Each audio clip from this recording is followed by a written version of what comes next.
రహస్య సాధనలు యూట్యూబ్ ఛానల్కు స్వాగతం. కాకినాడ నుంచి ఒక వ్యక్తి మమ్మల్ని సంప్రదించి, గురువుగారు, ఎన్ని సంబంధాలు వచ్చినా కుదరటం లేదు, నాకు వివాహం అవ్వటం లేదు అని ఒక వ్యక్తి మమ్మల్ని పరిష్కార మార్గం అడగడం జరిగింది. ఆ వ్యక్తి కొరకు అలాగే ఏవైనా దోషాలుండి దాని ద్వారా వివాహాలు కాకపోయినా మరియు ఇతర అన్య సమస్యల వల్ల వివాహం కాకపోతే అలాంటి వారి కోసం ఈ రోజున ఒక అద్భుతమైన మంత్ర ప్రయోగాన్ని అందించబోతున్నాము. ఈ మంత్ర ప్రయోగం అనేది పార్వతీ పరమేశ్వరులది. చాలా శక్తివంతమైన మంత్రం. ఈ మంత్రాన్ని 41 రోజులు అనుష్ఠానం చేసి సంకల్పం చేసుకుని మంత్రజపం చేసినట్లయితే ఖచ్చితంగా ఏవైనా కారణాల వల్ల, ఏవైనా దోష ప్రభావాల వల్ల మీకు వివాహం జరగకపోతే ఖచ్చితంగా మీకు ఆ దోషాలు కావచ్చు, ఆ సమస్యలు కావచ్చు మీ జీవితం నుండి తొలగిపోయి మీకు వివాహం అయ్యే అవకాశాలు ఉంటాయి. ఈ ప్రయోగ విధి ఈ ప్రకారంగా ఉంది. పౌర్ణమి రోజున ఈ మంత్రజపం చేసే వ్యక్తి బ్రహ్మ ముహూర్తంలో లేదా సూర్యాస్తమయ సమయంలో శివాలయం దగ్గరికి వెళ్ళి ఆ శివలింగానికి ఎదురుగా కూర్చొని ప్రార్థన చేసుకోవాలి. నా యొక్క వివాహ ప్రాప్తి కొరకు నేను ఈ మంత్ర ప్రయోగం అనేది చేస్తున్నాను. ఈ మంత్రం తొందరగా ఫలించి నాకు వివాహం జరిగేట్లుగా ఆశీర్వదించండి అని మీరు ఆ పరమేశ్వరుడిని ప్రార్థించి, తరువాత పంచామృతాలలో శుద్ధి చేయబడిన ఒక రుద్రాక్షమాల తీసుకొని, ఆ రుద్రాక్షమాల 108 పూసలు కలిగినది ఉండాలి. ఆ రుద్రాక్షమాల ద్వారా మీరు మంత్రజపం చేయవలసి ఉంటుంది. ముందుగా ఓం గం గణపతయై నమః, ఆ తర్వాత ఓం నమః శివాయ, ఆ తర్వాత ఓం శ్రీ గురుభ్యో నమః. ఈ 3 మంత్రాలను ఒక్కొక్క మాల జపించి ఆ తర్వాత ఈ శీఘ్ర వివాహ ప్రాప్తి కొరకు ప్రయోగించే మంత్రాన్ని జపించాలి. రోజు 3 మాలలు జపించాలి. నేను మంత్రాన్ని ఒకసారి చదివి వినిపిస్తాను. మంత్రాన్ని వీడియోలో కూడా అందించడం జరిగింది, మీరు అక్కడి నుంచి తీసుకోవచ్చు. మంత్రం ఈ ప్రకారంగా ఉంది.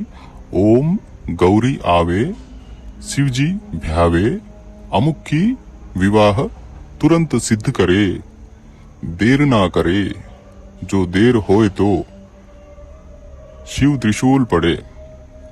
ఇది మంత్రం. ఇది చాలా శక్తివంతమైన మంత్రం. ఈ మంత్రాన్ని రోజు 3 మాలలు జపించాలి. ఈ ప్రకారంగా 41 రోజుల అనుష్ఠానం ఉంటుంది. ఈ 41 రోజులు బ్రహ్మచర్య పాలన చేయాలి, భూశయనం చేయాలి, అంటే భూమిపైన పడుకోవాలి.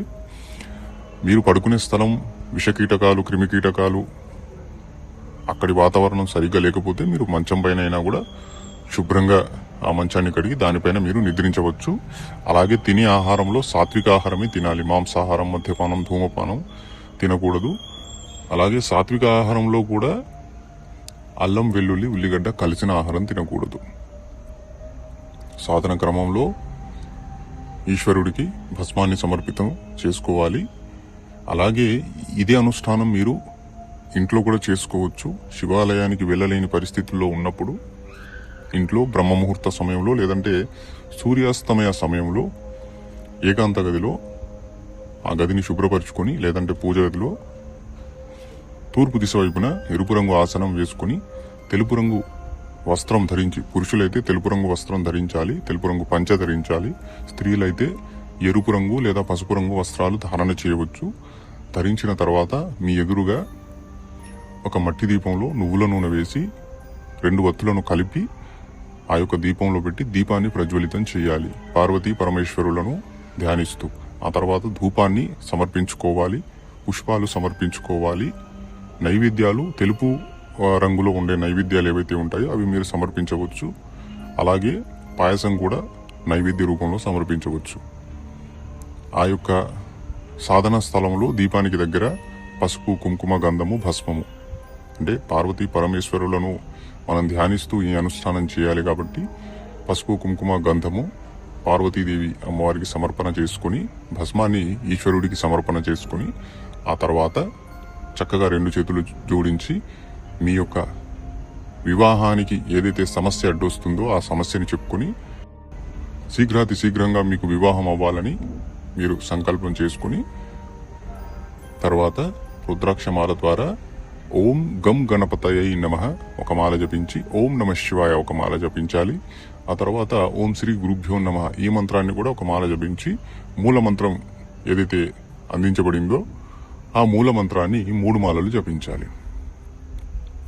గుర్తుపెట్టుకోండి, 41 రోజుల అనుష్ఠానం. పురుషులకైతే, స్త్రీలకైతే 2 అనుష్ఠానాలు ఉంటాయి. 21 రోజుల అనుష్ఠానం చేసి మళ్ళీ వారికి వచ్చే నెలమాసిక సమస్య అనేది ఏదైతే ఉందో అది అయిపోయిన తర్వాత మళ్ళీ పునర్ప్రారంభం చేయాలి. ఈ అనుష్ఠానాన్ని 2 అనుష్ఠానాలు చేయాలి. స్త్రీలైతే 21 రోజులు, 21 రోజులు. పురుషులైతే ఒకటే అనుష్ఠానం చేయాలి, 41 రోజుల అనుష్ఠానం. బ్రహ్మచర్యం ఖండితం కాకూడదు. సాధన కాలంలో మీకు చాలా రకాల ఆటంకాలు వచ్చే అవకాశాలు ఉంటాయి. చాలా రకాల పరీక్షలు మీరు ఎదుర్కోవాల్సి వస్తుంది. కాబట్టి దాదాపుగా మౌనాన్ని పాటించి మీ యొక్క ఇంద్రియాలను, మీ భావాలను నియంత్రణ చేసుకుని చిత్తశుద్ధితో, ఏకాగ్రతతో ఈ అనుష్ఠానాన్ని చేయండి. ఈ అనుష్ఠానం చేయడం ద్వారా మీకు ఏవైనా వివాహానికి సంబంధించి ఏవైనా వివాహం కాకుండా దోషాలు అడ్డుగా వస్తే, లేదంటే ఏదైనా సమస్యలు ఉంటే అవి వాటంతట అవి పరిష్కరించబడి మీకు శీఘ్రాతి శీఘ్రంగా వివాహ ప్రాప్తి అనేది అవుతుంది. ఈ ప్రయత్నము ఎవరైనా చేయవచ్చు. ఈ మంత్రంలో అముఖం అనే పదం ఉంది కదా, ఆ పదాన్ని తొలగించి మీ ఇంటి పేరుతో సహా జోడించి ఈ మంత్రాన్ని యథావిధిగా జపించాలి. ఆఖరి రోజు 41వ రోజు చిన్న హోమం చేసుకోవాలి.